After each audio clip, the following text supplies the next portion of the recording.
Hello, everybody, and welcome to another Stifler podcast. Woohoo! Yeah, we're gonna bring it down. Today, we're gonna be talking about, as for me and my household, we say this.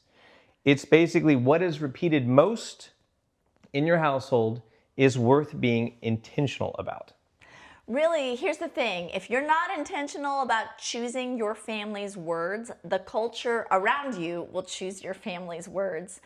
And good. here's the thing. Here's the way the enemy has tricked us.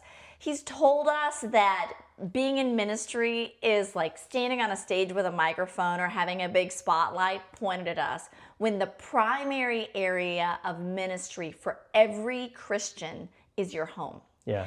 And so we want to start taking territory for the kingdom by first taking back our families, taking back our houses, taking back what is happening in our marriages and with our children.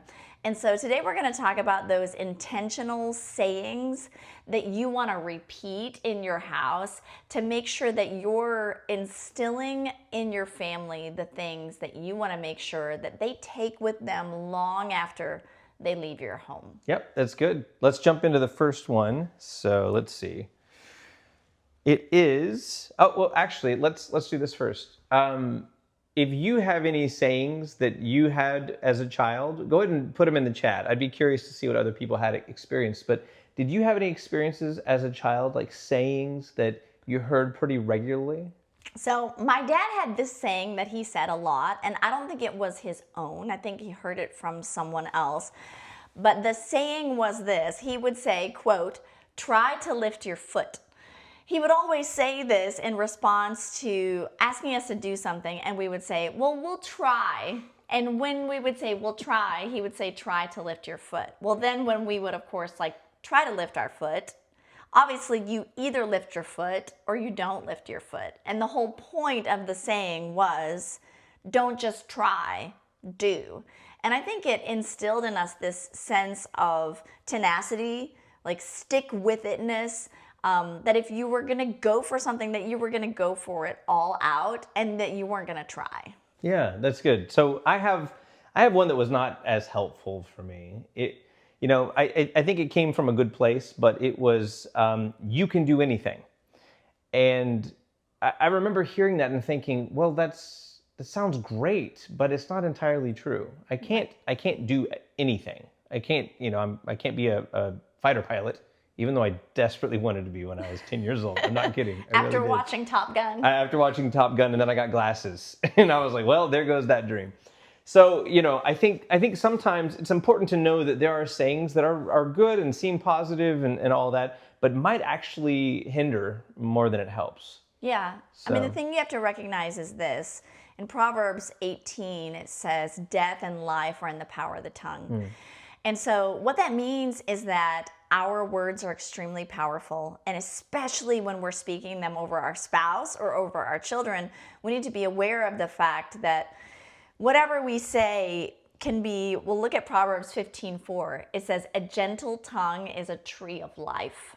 So what we can say can be incredibly life-giving, nourishing. I mean, if you think about fruit on a tree and how a tree bears fruit every year once it starts bearing fruit for the rest of its life, that you can give words to your family that will bear fruit in season for the rest of that family member's life. Yeah. Or you can do the opposite and give them a saying that might pull something from them.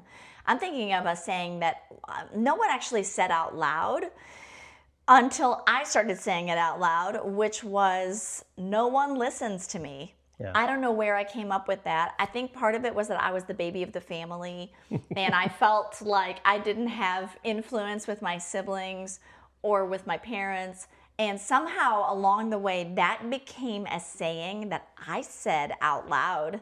And it was only maybe 4 or 5 years ago that the Lord revealed to me that that was a lie that the enemy had planted in my mind, that I had partnered with and repeated over and over. Yeah. So when I realized that that saying was not one that I wanted to partner with, I broke every tie with that. And then every time that it would creep up, there would be a moment where it was like that old habit of wanting to say that would come up, I would not say it. And I would remind myself that that saying was actually an assignment against my very destiny. So I encourage you to kind of look back on your own life. There may be sayings in your life that weren't spoken by a parent or a family member, but you somehow adopted along the way. And those sayings may not be fruitful for you. They may actually be a tree of death, not a tree of life. That's good. Yeah. So let's talk about kind of the origin of this. It was about 5 or 6 years ago. It was when we had both of our children. Yeah. And I would come home from work and you'd be like, how are you feeling? How's it going? And I'd be like, I'm exhausted. And here's the interesting thing. My kids started mimicking me. And I think that's something important to understand is like when you are saying things out loud, especially amongst your family, they're going to start adopting that language. So I'm exhausted. I'd wake up, I'm exhausted. And the truth was I was exhausted. We had a 2-year-old and a 5-year-old and we were working full time. All the parents say, yes, yeah, exactly. we are exhausted. And I wasn't drinking caffeine at that time. I was absolutely exhausted. But here's the interesting thing. I think Misty brought it up to me. She was like, honey, you're saying I'm exhausted constantly. And then the boys would come into the room, I'm exhausted. And I'm like, well, that's not good. Right, you're two. You can't be exhausted. This is one of the first times I remember us being deliberate about our language. Yeah. Where we, instead of saying exhausted, we were like, what is the complete opposite of exhausted? Well, obviously it's Rambo.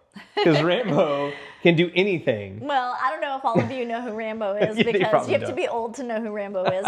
But back when we were teenagers, there was a character in movies and his name was Rambo. And he was like this fighting warrior, and he was in all these situations where it'd be like one guy against like 40 military guys from the other side, and Rambo would be like all bloody and sweaty, and he would only have like one bullet left, but he would never give up. And so the point of us adopting saying we were Rambo instead of exhausted is we were trying to change the mode, and it's not that we weren't exhausted, because Rambo looked exhausted in all of his movies. He was doing hard things. He was just sticking with it no matter how he felt. Right. And so we changed that language and called ourselves Rambo to specifically point out to ourselves that having children is a gift, and the tiredness that comes with them being little is a gift, and that we were going to power through no matter what that looked like. Yeah, it changed my mindset to be like, when I would sit down and be like, I'm Rambo today. I'm really Rambo. I'm feeling Rambo. It actually would change my mindset a lot. It would be like, you know what? I don't need to say I'm exhausted. Like, I can be tired, but I can power through. Yeah. Yeah. This is, I think, really useful. So you might think about doing that too. If you have something that you say a lot that is negative, kind of think about flipping it on its head and thinking about a way that you could express that same sentiment, but in a way that's going to bring life, not death, into your situation. Out of curiosity, how many Rambo movies have you seen? I don't remember how many there were, but I have definitely seen one or two. Maybe. Okay, yeah. That might be more than me, actually. Jeremy's asking me because I haven't watched any movies, and he has watched every movie. You're very detailed about your Rambo description there. That's funny. All right, so our next saying that we say all the time in our house is this one: we do hard things. Yeah. So I think I inaugurated this because the boys would kind of hit a wall. I do homeschool with them 3 days a week. I also have them both learning instruments. And there would just be these moments where they would kind of come up against something that was beyond their current capacity. And human reaction to that often is to want to quit. And it was in those moments that I would say to them, repeat after me, we do, and they would say we do, and I would say hard things, and they would say hard things. And now I can just start it. I can say we do, and they'll go hard things. Right. And the main reason behind it was this: you guys know what's happening in our society to men right now. Yeah. The statistic that I just read said that of men who are of working age in America, almost 4 million of working aged men in America in 2026 are not working. And so raising two sons, I think both of us felt like it was critical to instill in them the nobility of hard work, the honor of doing hard things, the importance of being willing to come up against something that's difficult and not quitting. Yeah, that's good. And I'll say too, as the parents, we're not going to sit there watching TV, eating ice cream, and while the kids are mowing the lawn, going, "We do hard things," right? Right. We all start participating. Like they see us waking up early, and we spend time in prayer. We spend time with God. We go out and in the middle of winter, the dead of winter, and we're chipping ice for the animals so they can drink out of the water basin. We're doing hard things as well. So when we say it, there's actually weight behind it because we are modeling for them what that means. The other thing I'd say about that too is when they come up against hard things, they're going to want to quit. But when you have that mindset of we do hard things, it's almost like a football game where you're down, a couple touchdowns and you got a couple minutes left in the game. And it's like, we do hard things. It's kind of a rah. We can still do this. We can still pull this off. And so it solidifies in their mind, in my opinion, solidifies in their mind that there is no option but to keep going no matter what obstacle gets in front of them, no matter what issues they might encounter, that they can still do that thing that is set up in front of them. That they're capable of facing a challenge. I think that's one of the things that I love about music study is as long as you stick with an instrument, you're going to keep facing new challenges. Like you never perfect that. And so I remember, I don't know, maybe it was like a year or two ago, I had Jeremy practicing the violin with Isaac one night when I was teaching lessons or something. And he said, "Dad, I want you to talk to Mom because I'm ready to quit the violin." And so Jeremy came to me a little bit later and he's like, "Isaac wants me to talk to you about quitting the violin." I was like, "He's not quitting the violin until he leaves this house." And there's a reason. It's not because I want him to be a professional musician at all. I really want him to know what it looks like to stick with something. Because there is a reward on the other side of sticking with hard things. And if you always are trying soccer and then quitting and trying violin and then quitting and trying this thing and then quitting, you're actually training yourself to be a quitter. And so one of the things that we've decided is just 2 or 3 things that we're going to help our boys stick with as long as they live in our home. And then once they go and do whatever it is that they want to do and they're adults, they can do whatever they want. But we want to train them in doing hard things and sticking with things to the point that they really understand the idea of mastery, because that's going to serve them in whatever area of life that they end up working. Yeah, that's so good. That's so good. All right, let's go to the next one. So the next one is... We share everything. We share everything, including sentences. Let me read us a Bible verse. 1 Timothy 6:18, command them to do good, to be rich in good deeds, and to be generous and willing to share. So when we talk about sharing everything, Jeremy, why is that one of our family sayings? Well, I think were the one that also started this one too, like that we share everything, because I would be at work and the kids would be fighting over something and they were not sharing. You're like, we share everything. We share everything. So, for me, I think it's that phrase says we are all a community, right? Mm-hmm. We share everything together. So there's a cookie on the table. It's the last cookie. Nobody's had a cookie, but everybody wants a cookie. Well, what do? Well, I'm going to take it for myself. Is a lot of times what happens with the younger kids. And we can say, well, we share everything. And then we can choose to give that to somebody. It's a benevolence. But also, it also places everybody in the same playing field. No one is higher or better than. We can't look down on people and say, well, I'm better than you, because we share everything. Yeah. And it also says, the subtext of it is that selfishness is not tolerated. We share everything. And now we're starting to see that with their friends, where we say, hey, you share your toys with your friends. Selfishness is not something that we want to cultivate in our family. We're not here for ourselves. We're here to be a blessing to others. And so we're instilling that in our children by practicing sharing everything. Yeah, I mean, the interesting place that we're in as a society is I think people are engaging in community activities less. Yeah. So people are less likely to join the Kiwanis Club or join the Rotary Club or go to a church and become a member.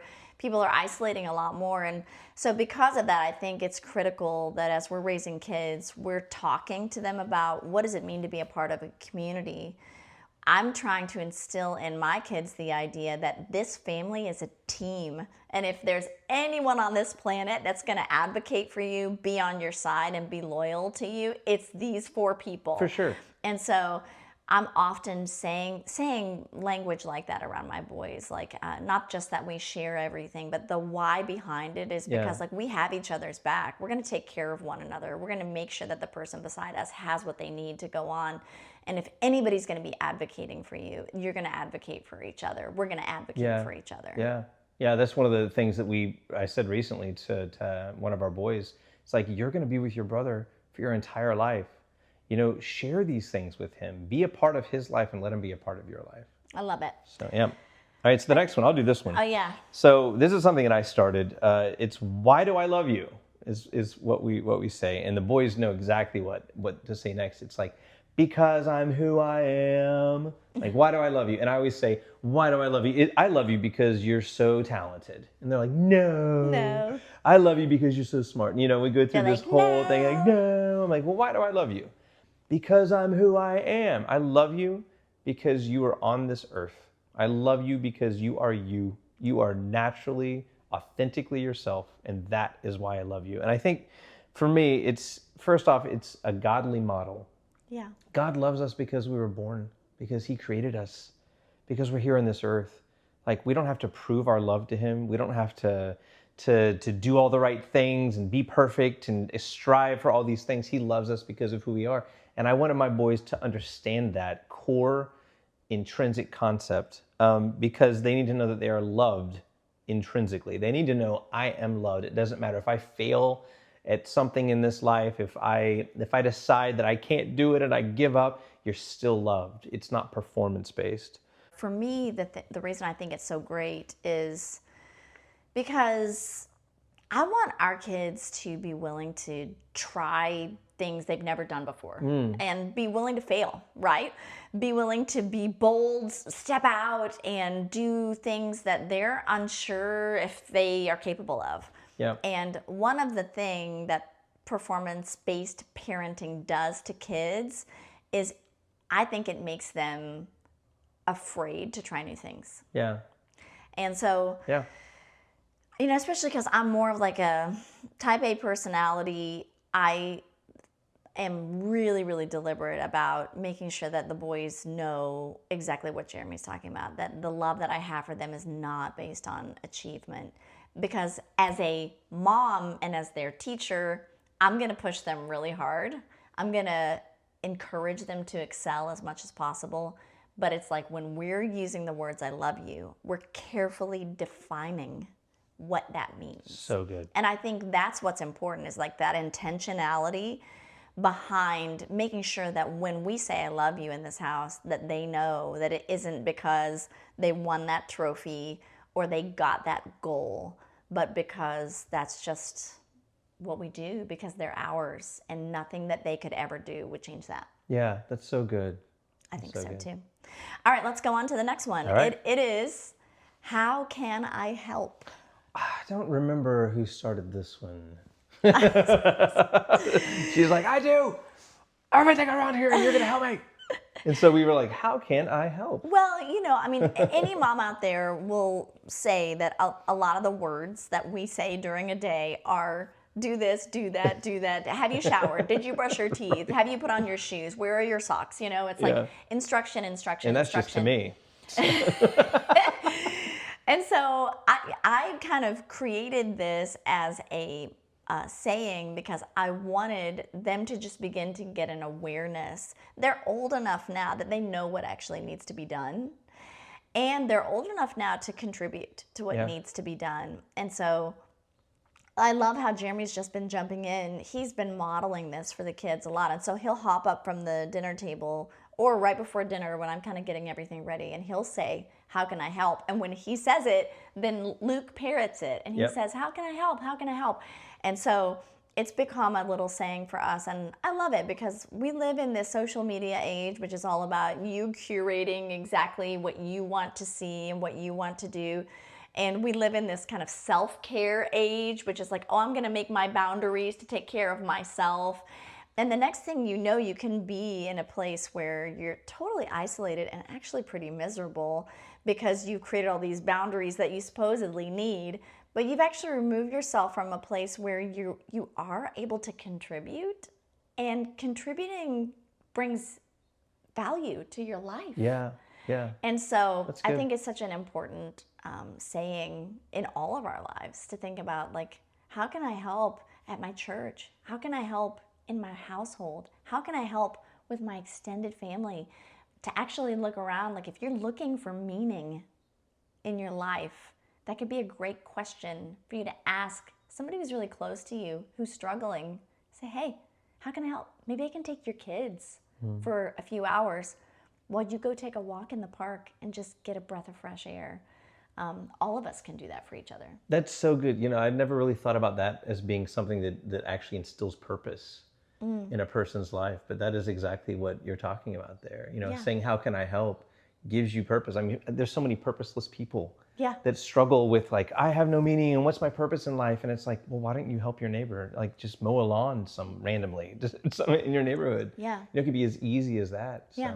you know, for me, it instilled a servant's heart, you know, in our kids to say, how can I help? Immediately puts you in a place of submission in a way, Yeah. and servanthood, which in a way is a way of loving. You know, I mean, Misty's an acts of service person. She was an acts of snuggles person. And then we had children and she's like, nobody touch me. I'm sure some other moms can relate to this. And she became an acts of service person. She's like, can I get some help? And Yes. so, you know, it is a way of saying we love you, but it's also a way of loving other people to be like, let me help you with stuff. You know, a guy on the way out of work today, he got stopped by another guy who was looking for where to put the parking ticket that, you know, to get out of the parking garage. And the guy stopped, and it was like an amazing thing to be able to watch these two guys talk, and one was helping and the other one was being helped, and they both received something from that. Yes. And how awesome that was to see like somebody who was really being a servant and somebody who was being served. And it was kind of, in a sense, a way of loving their neighbor. So That sort of happened yesterday when Jeremy accidentally let the horse out, and she was out by the road, and a lady who was pulling by actually stopped her car right in front of our driveway, and she kind of blocked Willow so that Willow couldn't get all the way out in the road. And then Isaac ran to the barn to go get some feed, and I was there with snacks being like, Willow, don't you want a snack? And the lady in the car was like, how can I help? And I was like, my son's getting feed, just keep your car right there.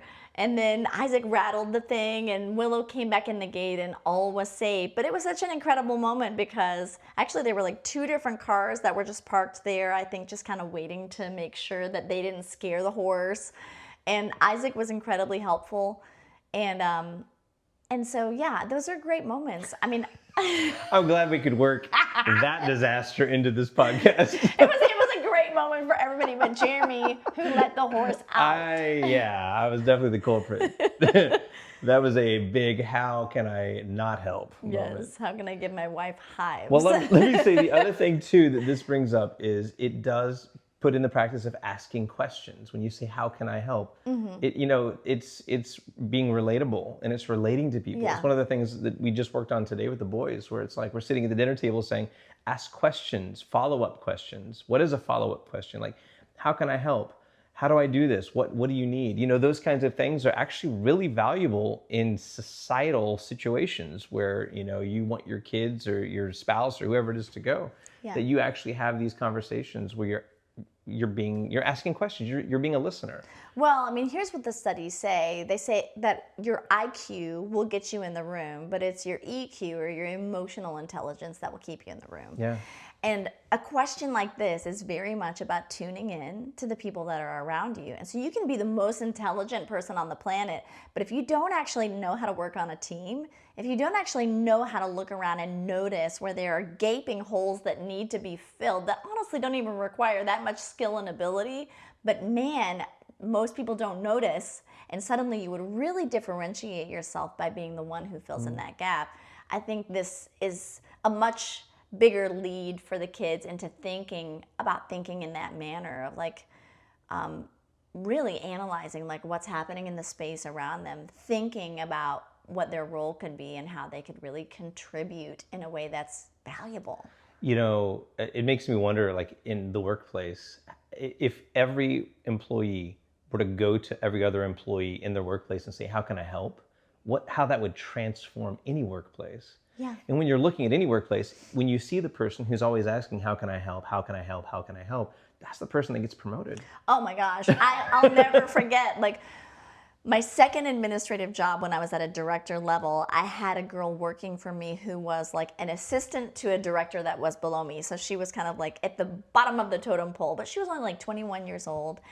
And I remember we had like our staff, yearly review meeting. And in the yearly review, this young girl from the Upper East Side, who was sure of her quality and value, kind of came into her review and explained to me how that she was above the position that she had. And so, very gently, knowing that she was young, I basically explained to her how you get promoted. And I was like, so here's how this works. You don't get promoted by you coming in and telling me how much more capable you are than what you're being asked to do. How you do get promoted is by doing that job so well and seeing all the other things that need to be done that aren't getting done, that it becomes clear that you deserve to kind of go up to the next level. And so, anyway, we've said a lot about this, but I think... And did she end up becoming the CEO? No. How long did she last? Not much longer. I don't think she loved that conversation. But I was just trying to help. How else can I help? All right, awesome. All right, so next one. Yep. The next saying that we have is the question, what's going on in your heart? Yeah. So this is a question that we ask the boys whenever trouble arises. They're in a fight. Some squabble is happening. Something's not going well. And we need to come in and correct. And so in those moments of correction, here's what we're trying to avoid. We're trying to not just correct behavior. Yeah. We're trying to look at the heart that's underneath the behavior and work on that piece. Because if we just correct the surface issues, they might learn like, hey, I don't call my brother names in front of my parents. Hey, I don't lie and get caught, right? But if you actually are moving more towards the heart, you have a chance of really making a deeper impact on your child's whole being instead of just a particular behavior. Yeah. So I take this from Proverbs 4 where it says, guard your heart, for it is the wellspring of life. Yeah.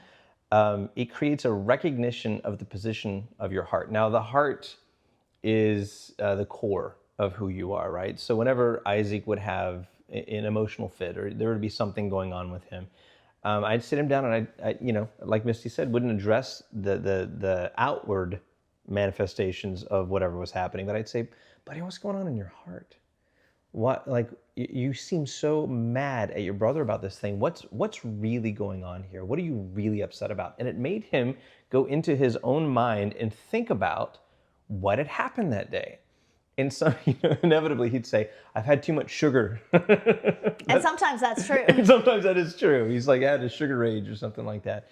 But a lot of times it would become a very powerful moment where he would say, I think I'm just kind of jealous of what's going on right now. And, Luke got this and I didn't. And it's like, oh, those are really good moments to be like, let's assess what's happening that's deeper, because that will help him later in life when, something may happen, an emotional issue or a relationship issue or whatever it is. And he can be like, okay, so what's really happening with my heart? I have not connected with God. It's been a week since I've connected with God. I need to reconnect. I need to figure out what is missing that is not an external, but an internal.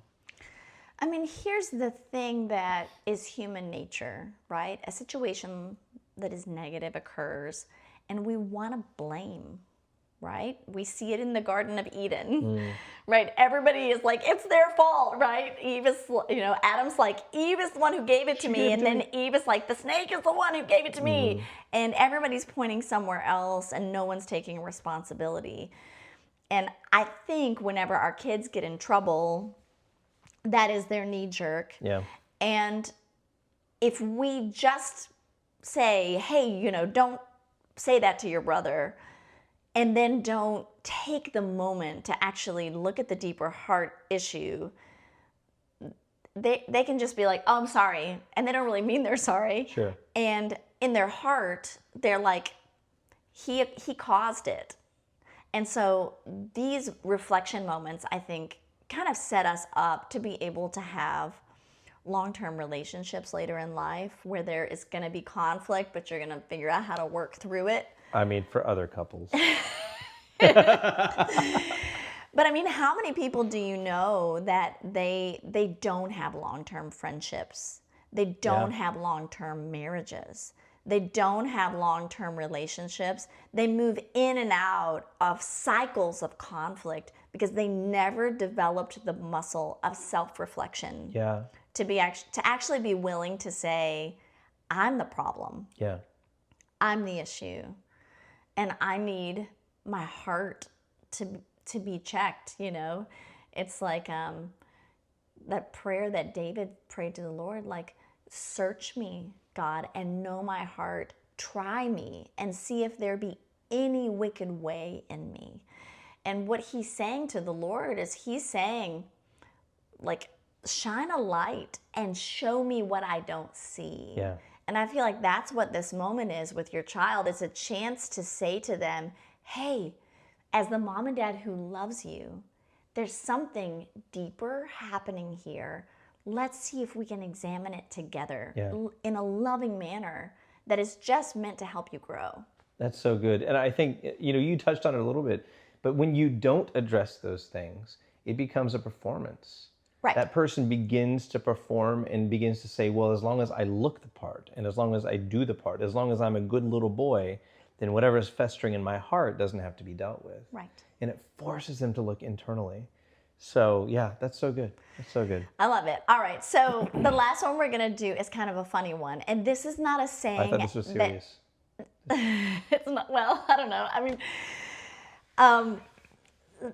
my brother says this at church a lot. And so the boys, Isaac in particular, has adopted this as a saying. And he says it not just to us, but to anyone who will listen. And this is what he says. He says, we are unapologetically Pentecostal. In fact, I believe he thinks that's the denomination we are in, the Church of Unapologetically Pentecostal. But here's what I love about that. Number one, he's adopting that as a part of who we are. And then he's saying it to anyone who will listen. Right. Which is kind of incredible. Number two, I think he kind of knows that we do sayings. Yeah. And so he's doing it. Like he's now bringing in his own. And number three, we are unapologetically Pentecostal. His mom prays in tongues while I do laundry every day. And I do own a shofar. So I mean, if that's not a tell, I don't know what is. Yes, I'll never forget the day that Jeremy got filled with the Spirit in the bedroom of our old house. And I was praying in this room downstairs, and he was praying at the same time upstairs. And all of a sudden I heard a thud, and I didn't know what had happened. I think he got slain in the Spirit, but he did get filled with the baptism of the Holy Ghost in the bedroom upstairs that day. And I was like, woohoo, goodbye, Baptist. Hello, Pentecostal. I'm unapologetically Baptist-costal. I love it. I love it. Jeremy's so funny because he honestly operates very often in the spirit of discerning of spirits. And, but I think for a long time he didn't know that's what he was operating in because he's Baptist-costal. And so once there were 2 or 3 different occasions where he actually discerned like a demonic presence either oppressing a person or possessing a person, I finally was like, hey, babe, this is the gift of the Spirit that you're operating in. And he's like, oh, yeah, that's what that is. Ah. Yeah. So anyway, he's growing in the gifts. I am. Well, so I'm going to say about being unapologetically Pentecostal. I never felt really free to worship. And so I love that our boys have that unapologetically side of themselves where they're like, I'm going to be who I am. For me, authenticity is really, really important. And especially when it comes to my faith, I want to have an authentic faith. I don't want to have a faith that has a polish on it or a faith that is fake or false in any way. And so when they're saying that they're unapologetically Pentecostal, there is a freedom in them to be spiritually who God made them to be. Yeah. And to operate in what God created them to operate in.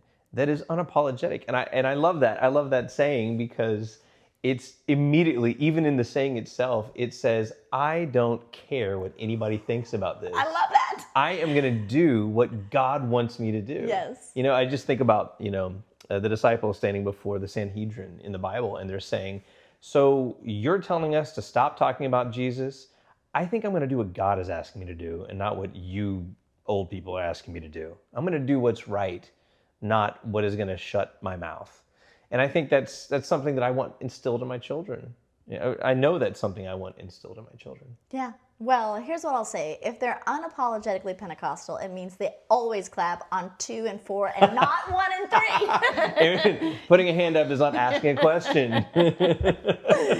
We got a ton of them. I love it. All right, so let me finish us with a scripture. Matthew right. 12:36 says this, but I tell you that everyone will give an account on the day of judgment for every empty word they have spoken. So our admonition to you today is be intentional.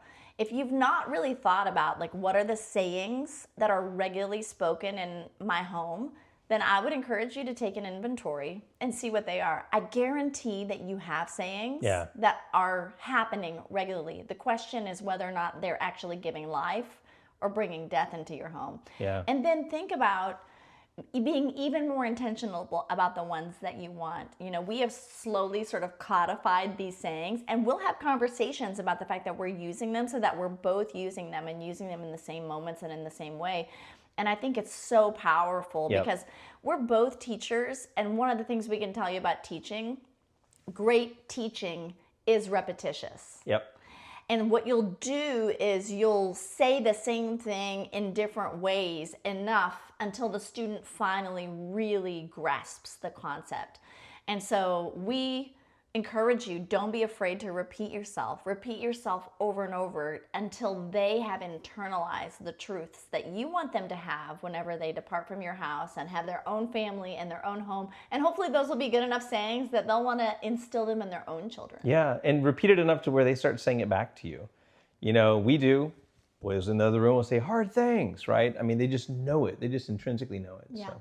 So I want to encourage you to write down some of the family sayings that you grew up with or that you currently have that you feel are positive. You just put them in the comments. We'd love to see what those are. I would love to see that. We have a bunch more too. I'm actually going to put them in the comments as well, some of our other things that we have here. All right. I hope you enjoyed this session. We'll see you at the next one. Bye.